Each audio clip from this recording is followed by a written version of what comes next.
Welcome to this special edition of Komando Today, the podcast where we normally talk about tech news and lifestyle and how it affects you. But today is a little bit different. Kim discovered a new technology that's helping people with PTSD. Kim wanted to share this with you as soon as possible. So this special edition of Komando Today is about new technology that could affect you or someone you know.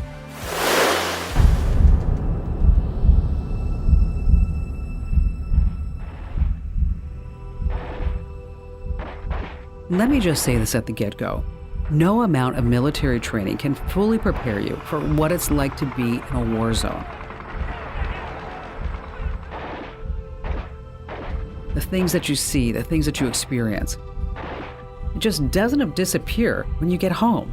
You're going to always be on guard, always alert, always waiting for that next surprise attack.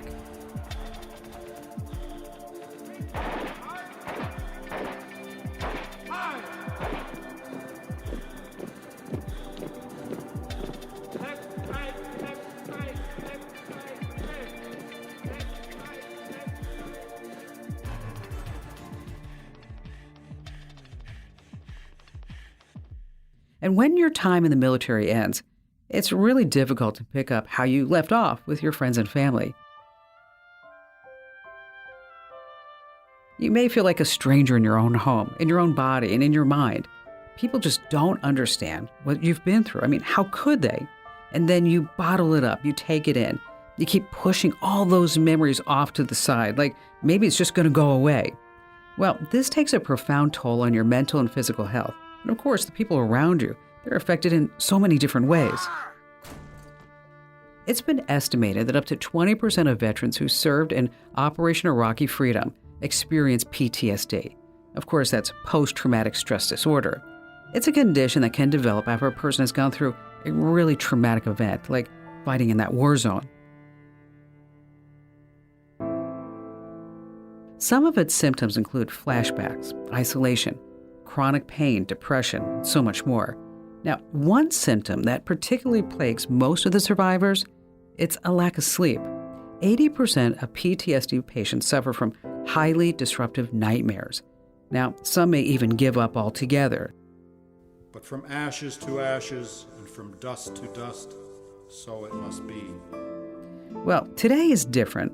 I'm going to speak to experts about PTSD and the impact that it has on sleep quality. We're also going to hear from a brave Army veteran, and he's also a PTSD survivor.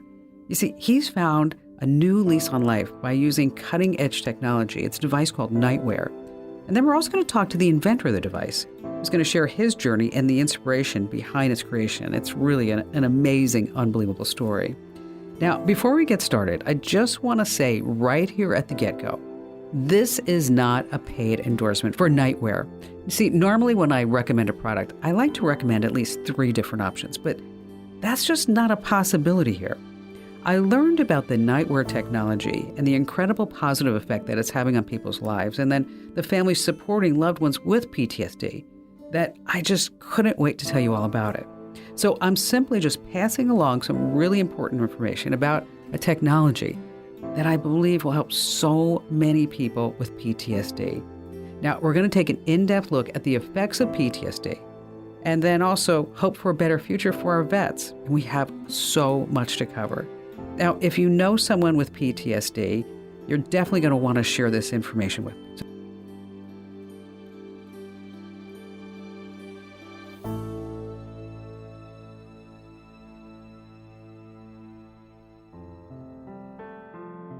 We all know how we feel when we haven't gotten a good night's rest.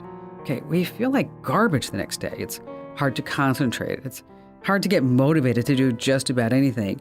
Maybe your blood pressure starts going up and then you have other health symptoms.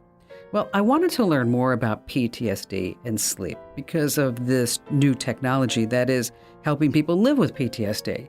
So I asked Dr. Brian Robertson to come on board. He's board certified in allergy, immunology, sleep medicine, and pediatrics. He knows the ins and outs of PTSD. He also knows the real impact that it has on the quality of sleep. So he's a true expert on the subject of PTSD and sleep deprivation. As a matter of fact, he spent 25 years in the Army, before retiring as a colonel. After he ran the sleep disorder clinic at the prestigious Walter Reed National Military Center, and now he's the chief medical officer at Nightwear. So, Doctor, let's just start here at the really beginning.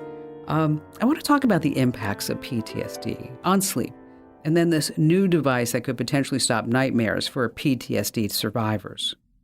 So you were the former chief of sleep medicine at Walter Reed, right? I was. I'm a sleep medicine physician.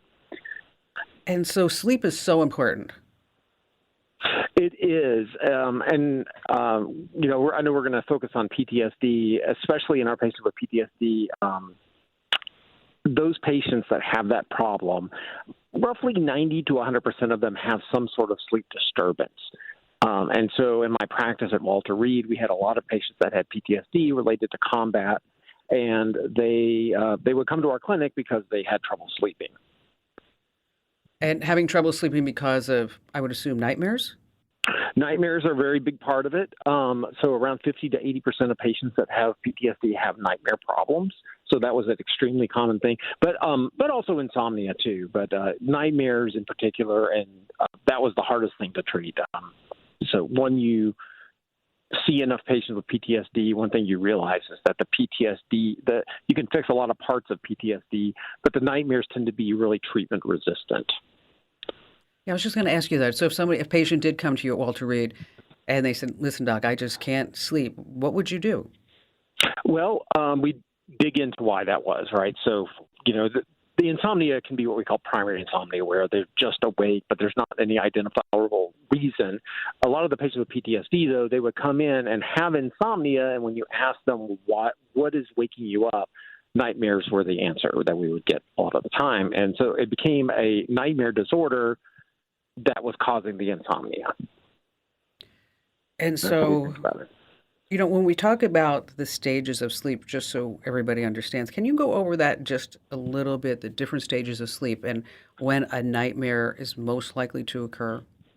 Sure. There's 4 stages of sleep. So when you fall asleep, you enter this thing we call stage 1 or light sleep. This is the kind of sleep where you are almost like in a twilight state, where if someone said your name, it may wake you up and you would remember them saying your name, but you would technically be asleep. That only lasts usually for just a few minutes. Then the patients will enter this more moderate sleep and then finally get deep sleep. That all happens at the beginning of the night. Usually patients are in deep sleep roughly 30 minutes after they fall asleep. And then you go into rapid eye movement sleep, and that's when dreams and nightmares are most common. We have patients that, and then for the ones that I dealt with, the patients that had PTSD, that's when they would have trouble staying asleep because they would have a nightmare, they'd wake up, and then be unable to fall asleep again. Are the nightmares that are veterans, is it recreation of events? Sometimes, and sometimes it's just having frightening events. So yes, we do have a subset of patients that have nightmare disorders that have we call recurrent nightmares. So it's the same nightmare over and over, and that could be. I talk about combat, but sexual assault is a very common thing, or being in an accident or something like that is another common dream. But it's the same one over and over. That's actually a small percentage. Most patients, they don't have exactly the same nightmare over and over. It could be like variations on a theme. And it can be affected by their anxiety levels during the day too. I was just going to ask you that. If you had anxiety or depressed or heightened reactions during the day, obviously that would affect your sleep too. It absolutely would. And especially in what I do now, and I'm working with patients a lot with nightmare problems, one thing that they have told me, which I thought was actually a really surprising thing, it's not something I'd realized for a while, was that a lot of patients can predict when they're going to have nightmares. And it's really just how anxious they were during the day. Did they have time to relax before they fell asleep? If they didn't, they tended to have more nightmares. A lot of patients knew when they were going to have nightmares, which I thought was a pretty interesting thing. How did they know? I mean, their anxiety levels, how they felt during the day, it influenced the nightmares at night. So if they were very anxious and their PTSD symptoms were triggered or something like that, then they would have more nightmares that night. Now, and I know a lot of people who will, say, well, in order for me to sleep, I need to have a few drinks. How does that affect the nightmares? Yeah, so alcohol is the number one hypnotic drug that's used in the United States. People use it all the time, and it does, in fact, help you fall asleep. The problem with alcohol is that you metabolize that alcohol, and the products of that metabolism of alcohol will cause you to have sleep fragmentation. So while it is you fall asleep faster with alcohol, you don't have good restful quality sleep, especially in the second half of the night. I see. That's the issue. Yeah, we encourage patients that have these problems not to drink alcohol. Unfortunately, it's a fairly common problem, especially in patients with nightmares, because when they if you drink enough alcohol, you'll black out and you won't have nightmares. And patients, unfortunately, discover this and they will abuse alcohol that way sometimes. Now, what about the use of drugs like Ambien? Ambien won't prevent the nightmares in most cases. There have been people have tried using that, and there's a few other drugs we've tried, some with more success than others. But Ambien itself, it'll help you fall asleep, but if you have a nightmare, you'll still be able to wake up. It's not usually that big of an effect. And I know this sounds like a basic question, but, doctor, if you don't get enough sleep, what happens to your body? Yeah, so insufficient sleep was a major problem when I was in the military, and in the military, over half of the active duty service members get less than 6 hours of sleep, which is not nearly enough sleep. And so when you have, it's a real problem. When you have insufficient sleep, that leads to several problems. So most importantly, you have problems with your processing speed, so your ability to think. We call cognition is impaired. You have problems with remembering things, so remembering new information, and then really importantly, emotional regulation. So people, if something goes wrong, adults especially, you're able to handle it and move on through your day. People that have problems with emotional regulation would kind of fly out the handle with just the slightest provocation. Well, the work that you're doing now, I know you did wonderful work at Walter Reed, but the work that you're doing now at Nightwear is pretty amazing. How did you get to be their chief medical officer? So I had difficulty controlling nightmares with we have a medication that we use very commonly. It's called Prazosin. It's a blood pressure medicine, and it's been used for probably about 20 years now to treat nightmare disorders. And for some of the patients, I've heard 20 to 50% of the patients, it's effective. It's not effective. And so what happens is the patients where it's not effective, we really didn't have a lot of great treatments to offer. There are some kinds of psychotherapy that you can do that are specifically targeting nightmares. But again, those don't work in all patients. And some patients were unable or unwilling to participate in those kinds of therapies. And I'll give you an example because I think it's really instructive, right? So a lot of these therapies one of them called IRT, you need to write down your dream. You write down your nightmare. And it only works for recurrent nightmares. So let's say that someone has been raped. One of the things that you need to do IRT is write down as much detail as possible the dream about the rape. And people are just not able to do that sometimes.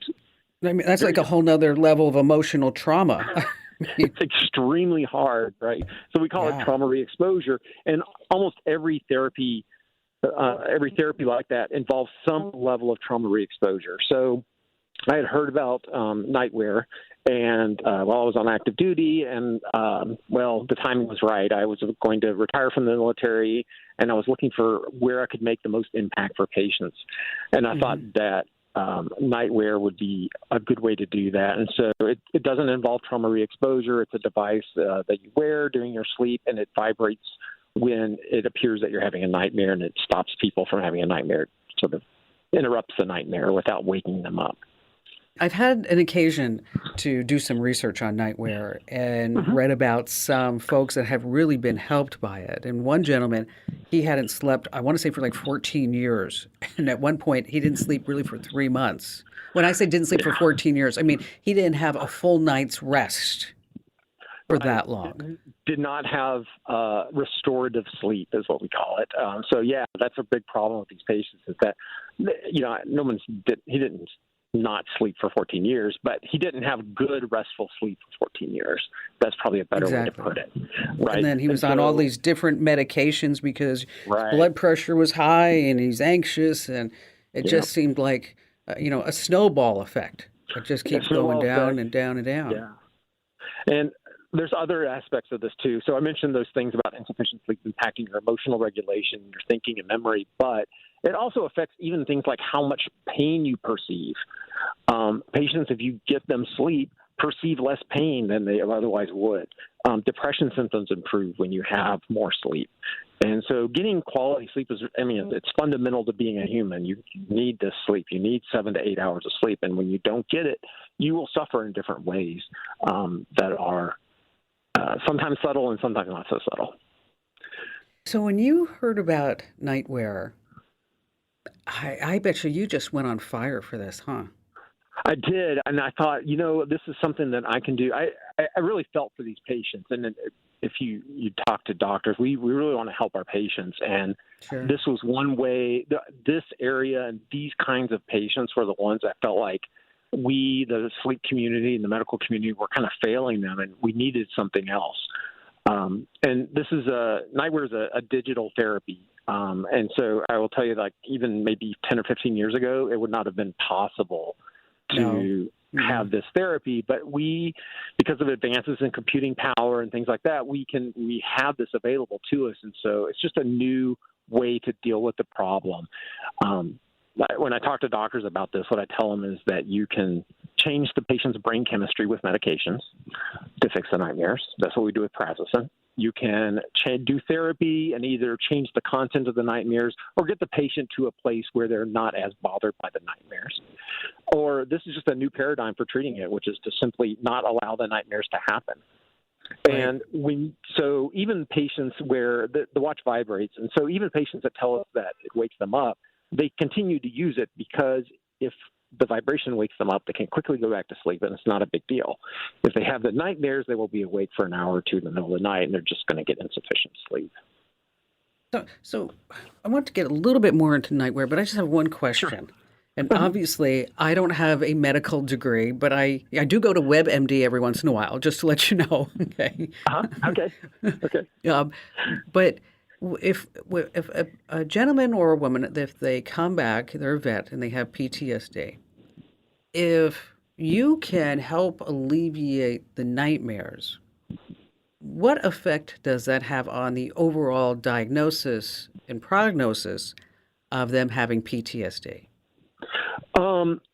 So I think they'll continue to have that PTSD diagnosis, but it's all about the symptoms. Like, how well are we managing or mitigating the symptoms of the PTSD?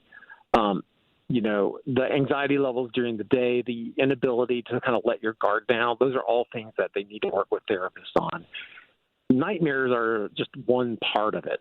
And it's a part that we've just been unsuccessful in treating, and we wanted to help these patients.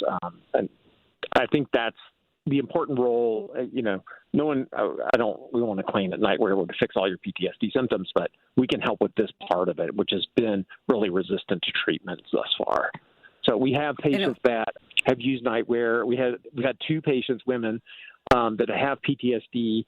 One of them lost 30 pounds, and one of them lost about 50 pounds after using nightwear because they were able to like be more active during the day and be more functional during the day. One of the other effects of insufficient sleep is it makes you hungry. If you've ever been up all night and then hit the vending machine, you're looking for fat and carbs, right? Because your body's exhausted and you just need that jolt of energy. And they've reported this. I've had another patient. He started using nightwear. And he started exercising for the first time in about 5 years. And this is a guy who was ex-special forces and was used to exercising and just was exhausted all the time because he could never get good sleep. And so getting good sleep enables you to do things that are healthier during the day. And so as a medical professional, and obviously with countless years of dealing with PTSD and sleep, where do you think the technology is going to take us next as far as physiologically? Nightwear, I think we need to, it's a small company, and it, of course, needs to be developed. I think we need to better understand how our treatment, our technology exactly affects sleep and like how it works. We're pretty convinced that it works. The next question we have to answer is exactly what are we doing to their sleep that makes it so much better? How would you figure that out? Well, there's a few ways. So the most important way is just looking at the stages of sleep. So patients that have PTSD have been studied with, EEG overnight while they're sleeping. And there's a few things that stand out as ongoing patterns. One is that they have very little of that deep sleep. They have a lot of that light sleep, and their REM sleep is very fragmented. And so we're hoping to see, I think we're going to see that these patients have better REM continuity, so the REM sleep is more consolidated and it's more solid. We're going to see more deep sleep and less of that light sleep, which is not as restorative. Well, I think what you're doing is amazing, really. I think I was so excited to have the chance to talk to you, and also to the developer and the veteran who's suffering from PTSD, because the more people we can tell about this product, I think the more people we can truly help. And thank you for coming on and telling us more about it. No problem. Thanks for having me. Okay, so now that we all have a basis of PTSD and the effects on sleep, and wow, it's really, really, really devastating. We're going to talk next with a remarkable PTSD survivor and a veteran of the Afghani war. And then later on, we're going to talk to the inventor of this new device that's called Nightwear. So stay with us.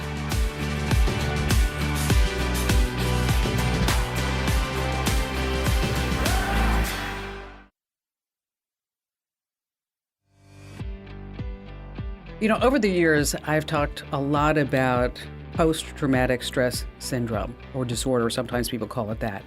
And it's interesting to me how technology has evolved. You may remember a couple of years ago that I interviewed a company that was actually doing simulations. They would take soldiers and put them back into the environment using virtual reality so that they could experience what happened to them when they were in a war zone. So, like, for example, there was the gentleman who I spoke with who was convinced that because he did not act appropriately, that 8 of his buddies were killed.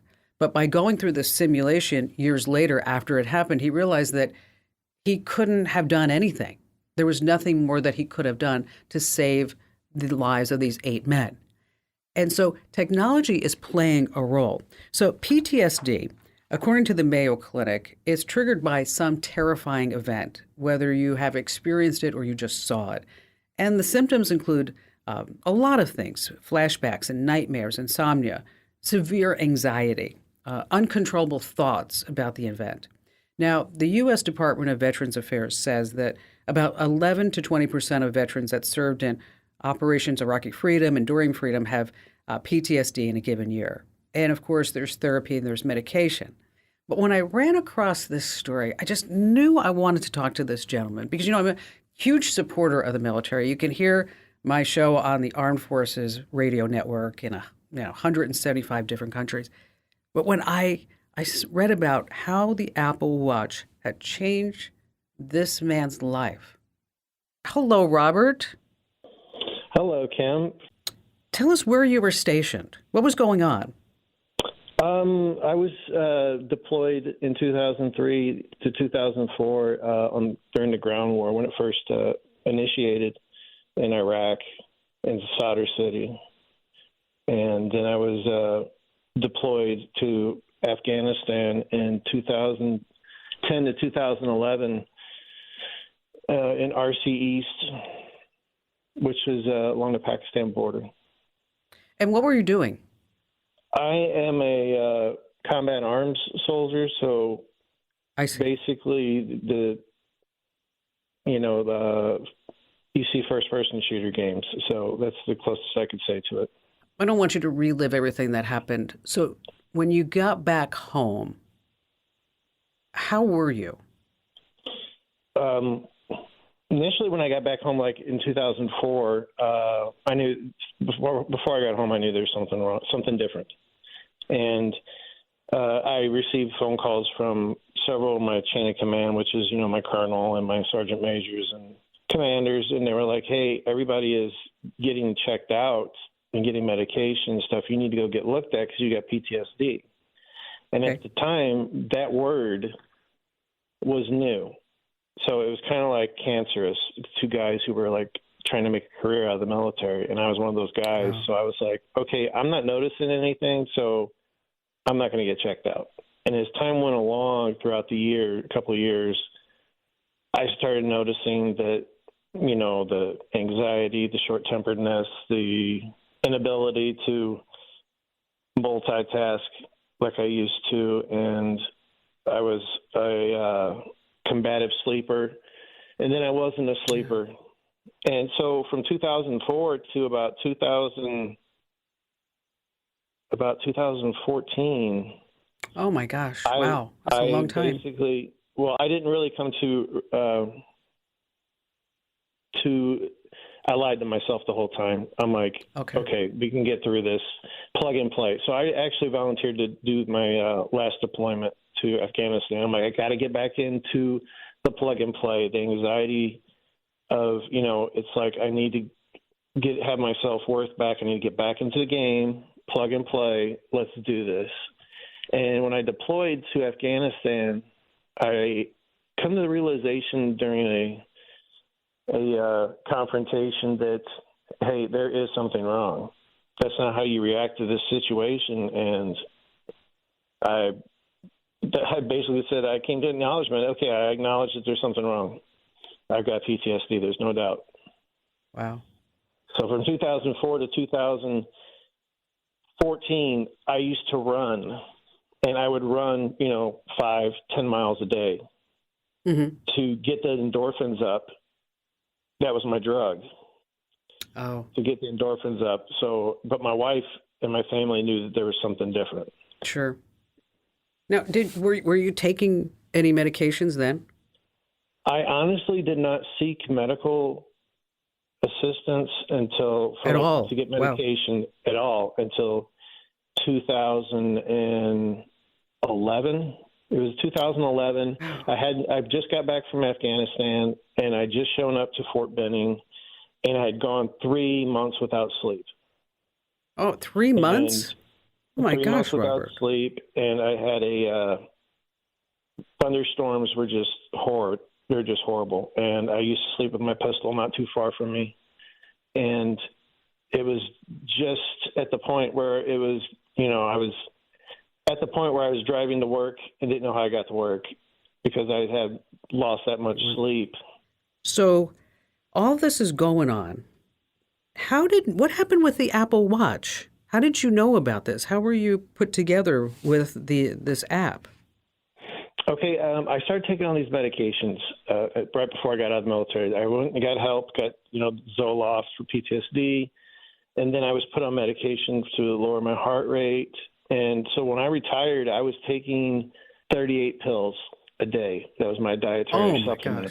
38 pills to include, because I have a spine injury, so I was taking narcotics on top of muscle relaxers on top of all this. And I kept looking because I'm like, this can't be healthy for my body. This ain't how I want to be. Mm-hmm. And I started searching online, and I seen an article in the Army Times that was about this individual who developed, his dad had PTSD real bad, and he developed a app that he was trying, and it was actually helping his dad.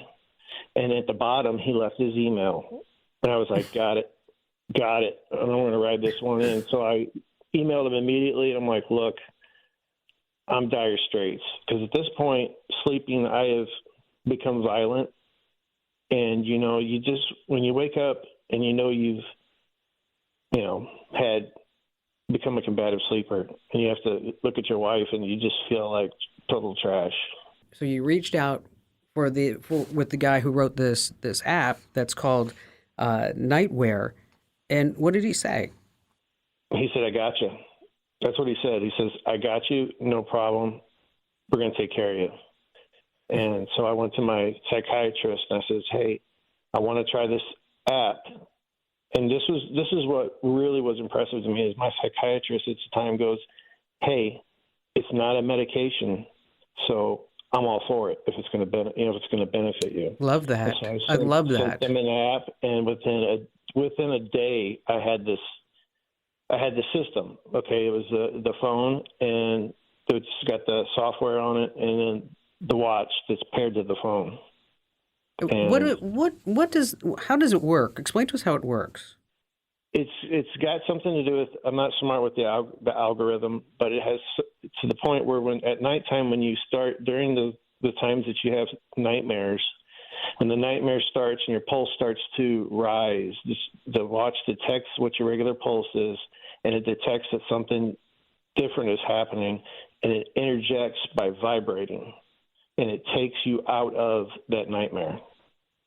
Does it wake you up totally or not? No, you'll sleep and look at your watch in the morning, and it'll say, you slept 8 hours and you had 23 interruptions that nightmare took care of. So it's like, wow, it's crazy. And so did it work with you automatically? Automatically. First night I ever slept more than 8 hours, woke up, and it interjected like 35 times. Wow. And I was like, I don't remember a single nightmare. But you slept? For the first time. Oh, my gosh. And so, of course, that changed your whole disposition during the day, too, because you were able to get a good night's rest, right? Right. You're able to focus. You're able to, it's a total difference. And, your mind affects so many things. So it also affects your body and your organs, and everything is affected, your eyesight, everything's affected by how well you're able to get a good night's sleep. And then, did the number of pills, your medications from 38, did it drop as well? Yes, it depleted completely. I mean, not all the way down, but I mean, it gotten down to 16 now.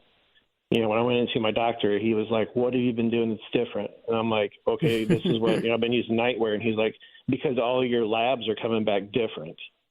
Your levels are like back where they're supposed to be.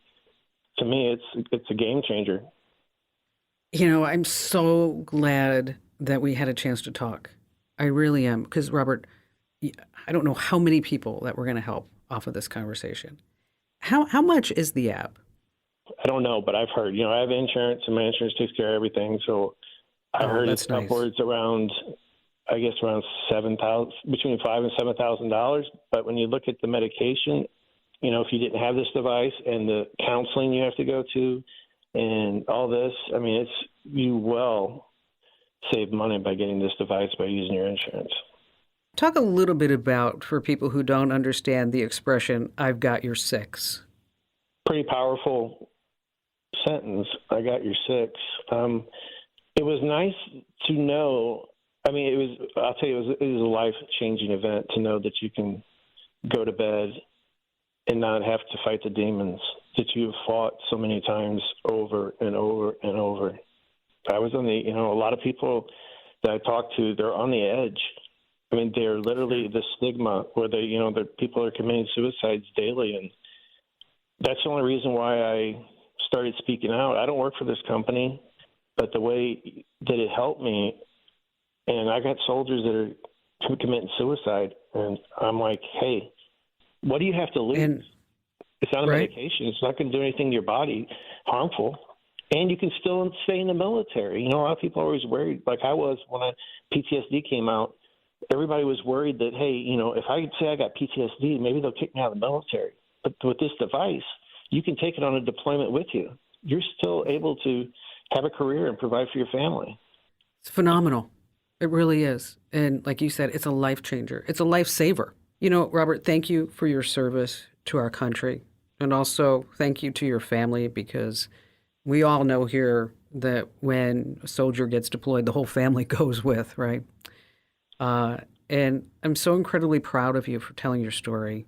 And I know it's hard probably to relive some of these experiences, but just know that, 100% that you have helped others who are listening, and maybe somebody who knows somebody about who has the similar experience. Is that, in the time that we just spoke, I assure you that we just helped maybe thousands of people. Robert, once again, thank you for your call. Nightwear has already impacted so many lives for the better, but it all had to start with an idea, right? Well, when Tyler Skuzicek saw his dad suffering from PTSD nightmares, he refused to sit back and say, "Oh, I guess Dad's going to get better someday." Instead, Tyler used his computer science skills and education, along with an Apple Watch, to create Nightwear. I mean, this is a truly groundbreaking solution that could change the lives of so many people who experience trauma-induced nightmares. So up next, we're going to talk to Tyler about his invention and how this is a real game changer in the battle against PTSD.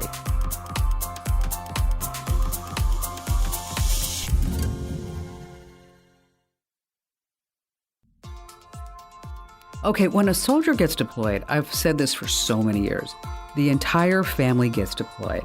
So one son of a war veteran and hero wanted to help out his dad. Tyler saw his dad suffering from PTSD nightmares, and he wanted to do something about it. And Tyler, thanks for being here. Yeah, thanks for having me. I mean, what a dramatic change of events for that gentleman's life. Amazing. So why did you create Nightwear? Well, the personal story for me is, the short story is my dad has post-traumatic stress disorder from his time spent in Iraq back in 2006. And so the story kind of goes that in 2016, I was a senior at McAllister College, and I saw an advertisement for a technology programming event called a hackathon, in which the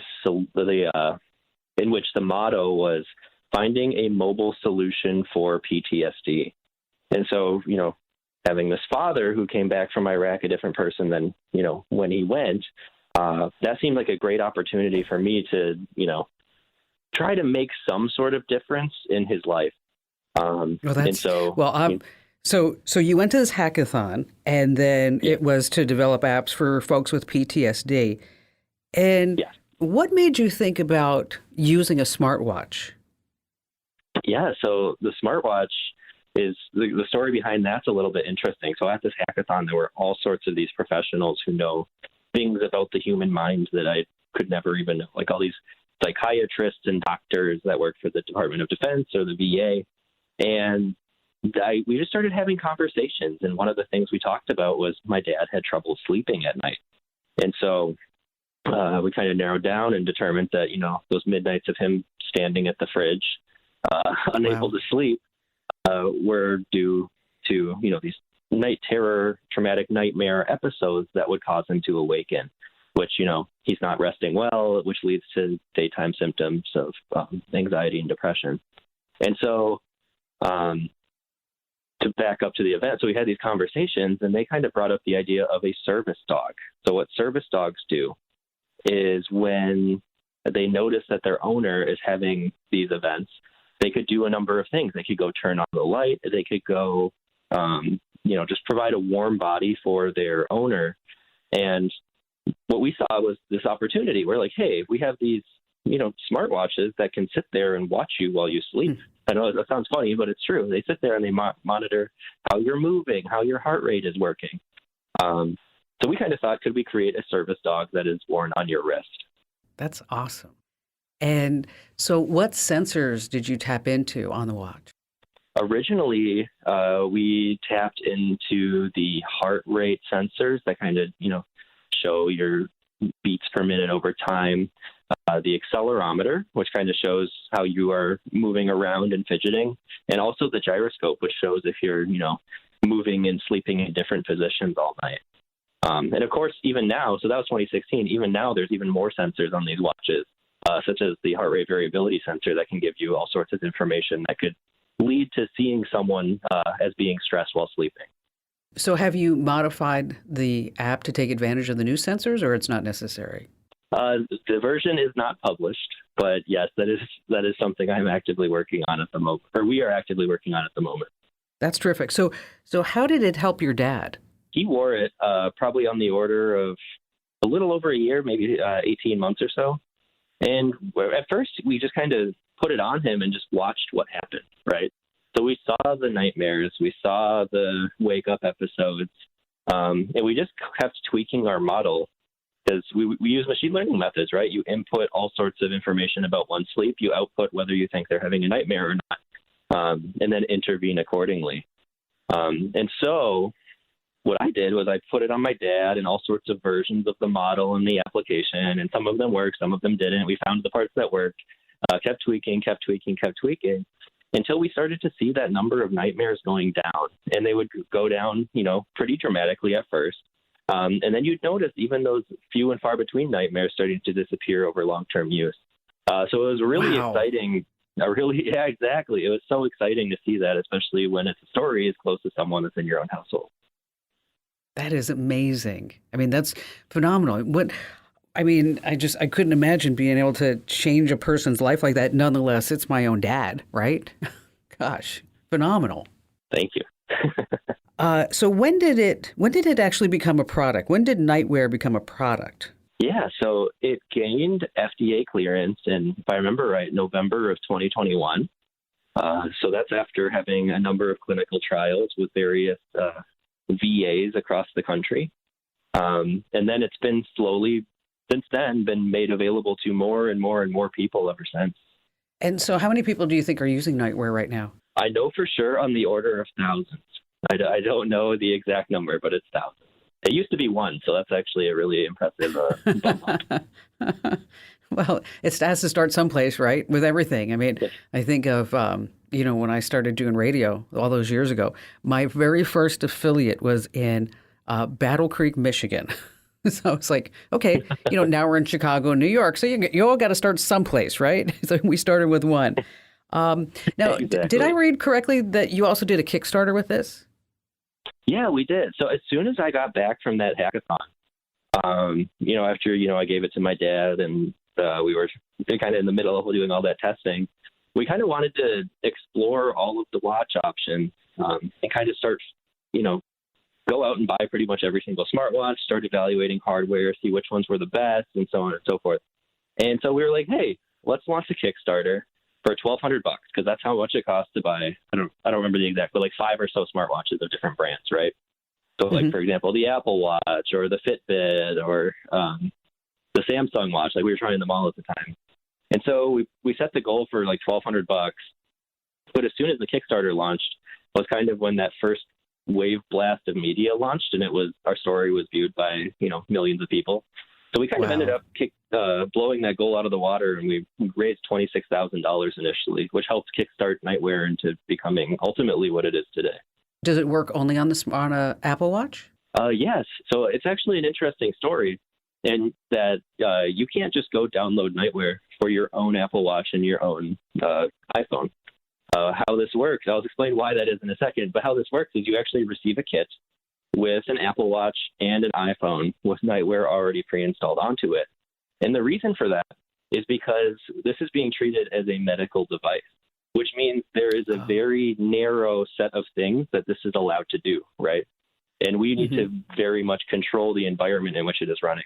And so, like, for example, you might be wearing your Apple Watch at night, and you might get that ding, you hit your fitness goal for today notification. But it might be trying to send that notification at the same time it's sending like an intervention to jump into a nightmare.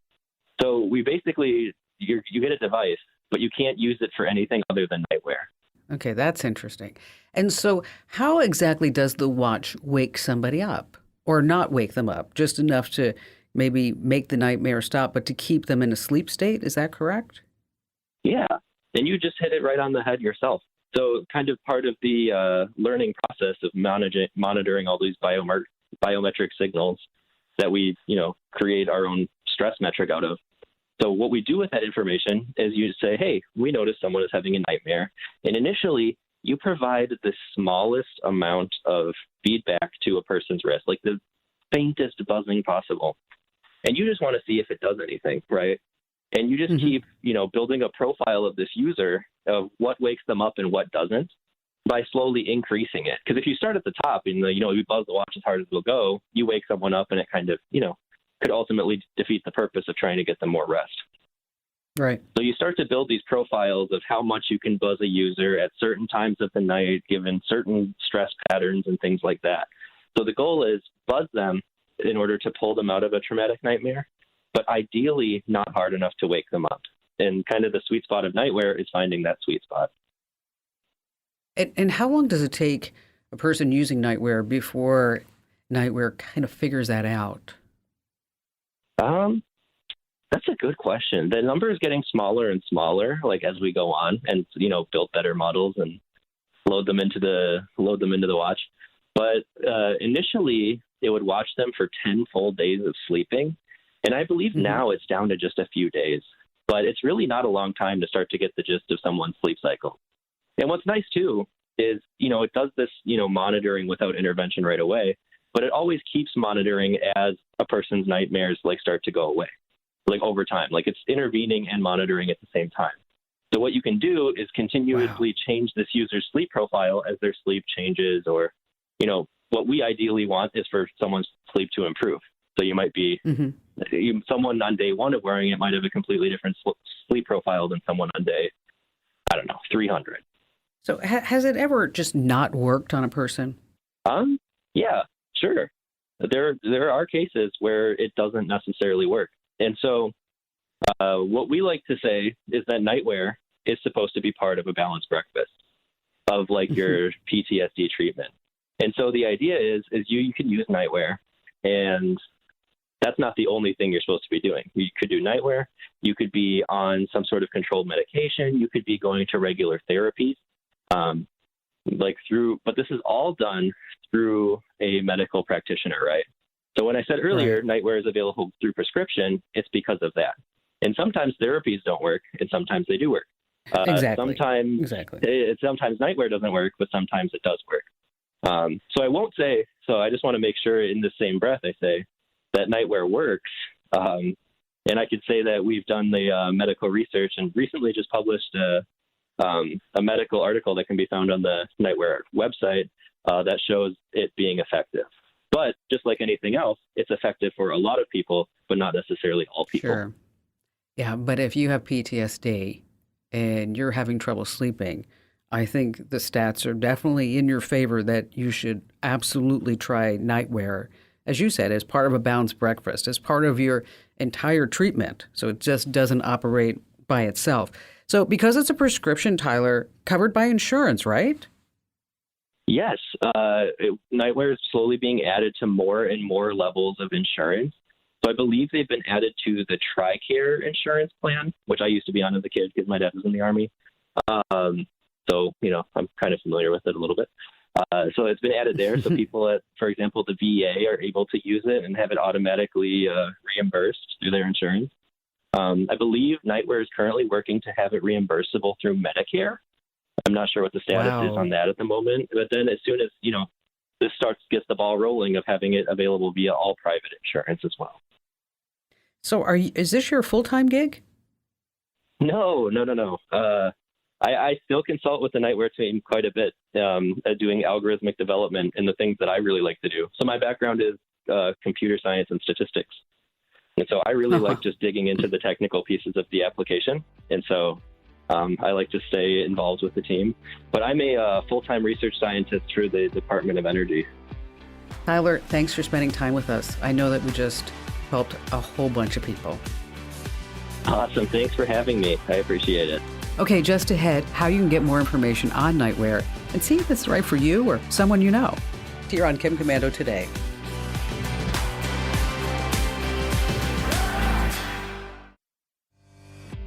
Nightwear may not be for everyone, but so many soldiers and people are silently impacted by PTSD.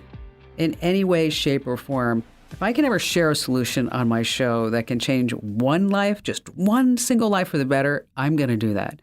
So if you want to get more information about nightwear and see if it could be a solution, as I said, for you or someone you know, just check out their website. It's at nightwear.com. Let me spell that for you. That's NIGHTWARE.com. Once again, that's nightwear.com. If you think you need help, there are resources there for you. For anyone who has or thinks they might have PTSD, you can reach out to the National Center for PTSD, the Wounded Warrior Project, and also the American Legion. Now, if you want to speak to someone right now, the Veterans Crisis Hotline is open 24/7. It's confidential crisis support for vets and their loved ones. And get this, you don't have to be enrolled in VA benefits or healthcare to connect. Just dial 988 and press the number 1. And you can also chat online or text at 838-255. We have this information up on our website right now.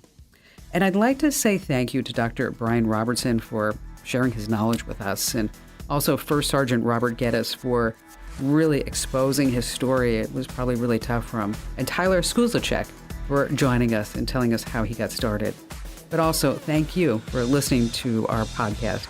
And I want you to know, I would love for you to share this podcast with someone you know, because together we may be able to change somebody's life.